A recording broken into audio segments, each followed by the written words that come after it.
My primary focus is on threats to US elections that come from overseas and how that foreign interference impacts our election security, our domestic media, our social media, and our campaigns, of course. To be very clear with everyone, our foreign adversaries want us to be divided. They want us to be susceptible to the kind of inflammatory information online that we've talked about today.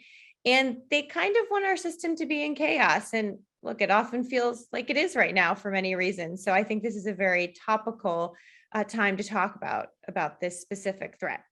We can't see many of these attacks, but they're happening all the time and they're having an impact. And that threat, which many Americans, I think, first became aware of in 2016, is still here and it's growing every day.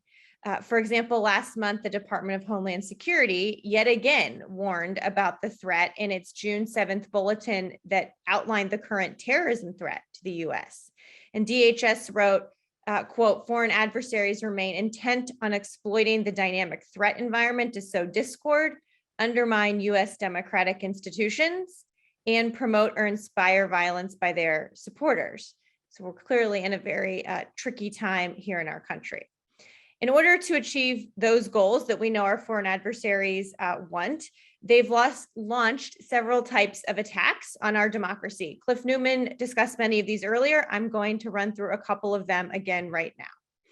So first, foreign countries or organizations they support have hacked and publicly released campaign documents with the goal of influencing an election in favor of a preferred candidate.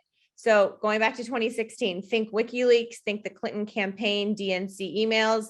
They were hacked by a Russian organization working with Moscow's intelligence service, and then they were released publicly at kind of opportune times during the campaign. And they, of course, became a key topic during the 2016 election. You can see this protester here with a hashtag DNC leaks poster they're holding up. Second, we've seen public misinformation campaigns waged largely on social media designed to create division in our country. Foreign actors from a number of countries create fake accounts that appear to be real American voters. But in reality, they're actually trolls or bots. Then those fake accounts promote propaganda, conspiracy theories, and outright lies, which are then often shared by real people thinking that they're true. This is where hostile foreign governments are trying to rile up Americans against each other and make us distrust our own elections outcomes by promoting these false conspiracy theories. If you look at the slide here, this is an example of this kind of attack. @10_GOP claims to represent Tennessee Republicans, but it turns out that this account was not affiliated with the state party or with any Tennessee Republicans at all. It was actually a Kremlin-linked bot. And that entity became part of a federal grand jury indictment for essentially waging information warfare to help a preferred candidate. Again, this was in 2016. The account did this by posting inflammatory and inaccurate information and conspiracy theories, all while pretending to be an American political organization. That obviously is quite disturbing. Third, we've seen the scanning and probing of voter registration rolls and other voter data by Russia specifically. There's no public evidence that voter data was ever altered, but it's certainly an area that folks are keeping a close eye on because of the concern. There's also, of course, the ever-present threat of ransomware attacks by criminal groups tied to hostile foreign governments. There was a lot of press attention paid to ransomware attacks last year, folks remember, and in general, these attacks have been on the rise. There's no reason to think that elections infrastructure or political entities or third-party vendors that you use for election-related work, for example, there are many of these third-party vendors. There's no reason to think those won't be targets as well. Right now, as we meet today, US security officials are concerned, as Adam mentioned earlier, about what foreign governments might do around the upcoming midterm elections. Much of that concern, again, centers on Russia and how it could exploit American divisions and seed false conspiracy theories about the integrity of our elections. Here's one example of a scenario that security officials are particularly worried about. Russian hackers could breach a local county voter registration system. Many of you work on those. But here's the plot twist. The Russians actually may want to get detected. They would then post information publicly, take responsibility rather than blame, other people like they did in 2016. And then other Kremlin-backed forces would amplify the problems on Facebook and Twitter with the goal of churning up angry reactions and playing into this distrust that's been sown with the American people that our elections may not be secure, right? This distrust that people feel about the integrity of our elections. So this is one example of a scenario people are particularly concerned about. Russia is not the only country taking this kind of activity, but they're definitely the most prolific and aggressive, not just in the US, but in other countries. We also know that Iran and China, for example, are active in this space. So for all of these reasons, elections infrastructure, as you can see on this slide, has been designated as critical by the US government that allows DHS to provide prioritized cybersecurity services at the request of state and local officials. Everyone should take advantage of that. And each player in the elections business on this slide represents a potential vulnerability for the kind of threats I've just outlined that we've seen from overseas. So what can we do? The key question. First, use good operational security. We heard earlier from Cliff Newman a number of different ways to do that. Have multiple layers of security, don't have one single point of failure.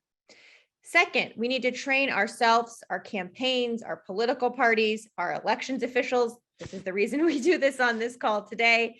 How to detect foreign-based disinformation, including how to spot bots by doing things like looking for hyperactivity, more than 50 to 60 tweets a day, for example. Very few people actually tweet that much. Or unlikely popularity for a very recently started account, or odd English syntax. So on this slide is another example of this kind of bot. In August 2017, an account called @KirstenKellogg posted a tweet attacking US media outlet ProPublica, that tends to be a left-leaning outlet. This account had very low activity, this Twitter account did. Only 76 followers, was not following anyone else. But its post was retweeted and liked over 23,000 times. Chances are that's not real, and it's likely coming from overseas somewhere. These are the kinds of things to look for, and most importantly, the kinds of things to avoid sharing. As Sarah Mojarrad talked about a few minutes ago, we can see it. Crucially, don't share it. Tech companies also have more to do to help combat the proliferation of disinformation from overseas. Social media platforms like Facebook and Twitter, I think, have civic responsibilities as they grapple with this disinformation that flourishes on their platforms. It's growing faster than they can combat it. Much of it originates overseas. There are ways that these companies can track where online information comes from and crack down on it, including there was this famous anecdote from 2016 about Facebook ads that dealt with the American election being paid for in Russian rubles. The ads on this slide were indeed two of those that were paid for in rubles, likely came from overseas, but appeared to be American. Finally, we and our allies have to use whatever tools we have to pressure countries like Russia if they continue to meddle in foreign political systems. One expert wrote in the New York Times, you can see the full quote on the slide, that purely defensive strategies will also fall short. Not everybody has a Cliff Newman working for them. He didn't say that. That was my ad lib. But cybersecurity experts are expensive and in high demand. And the task is too big to think that just having, double authenticated passwords and looking out for online bots will solve this problem. So this expert wrote that a comprehensive anti-ransomware strategy must make it more difficult for criminal groups and the nation states that sponsor them to carry out these attacks. This expert was talking about ransomware, but the lesson is applied more broadly. Last year, the Department of Justice announced aggressive actions against foreign hackers who had been involved in numerous high-profile attacks. It also seized millions of dollars in funds traceable to alleged ransomware payments. And as Adam mentioned, just last week, the State Department, where I used to work, announced that it would offer up to $10 million to those who provide information on foreign interference in US elections as part of its Rewards for Justice program. This program is quite broad. It's been used in the past to offer rewards for information about the location of terrorists, for example. And the State Department is now putting that same program and money behind it towards tracking down people who want to meddle in our elections. The program aims to gather information that leads to the identification or location of any foreign person or entity who knowingly engaged or is engaging in foreign election interference. This is from their website. You can actually submit a tip online on the State Department's website. These are exactly the kinds of tools the US and its partners are going to have to deploy to counter this threat. Naming and shaming of cyber criminals is important. Depriving these organizations of money is also very important and vital. We used to do this, we still do it a lot, again, with terrorist organizations or criminal outlets. The US government has tremendous technical tools at its disposal. But to end, I just want to underscore that a lot of the most important work happens at the state and local level with all of you. We obviously need to keep working to secure our elections, and crucially now to knock down doubts that have been sown about the legitimacy of those elections. Foreign governments, in order to meddle, need willing audiences or people who look at their information and share it and internalize it. So we can't give foreign hostile actors that opening to exploit.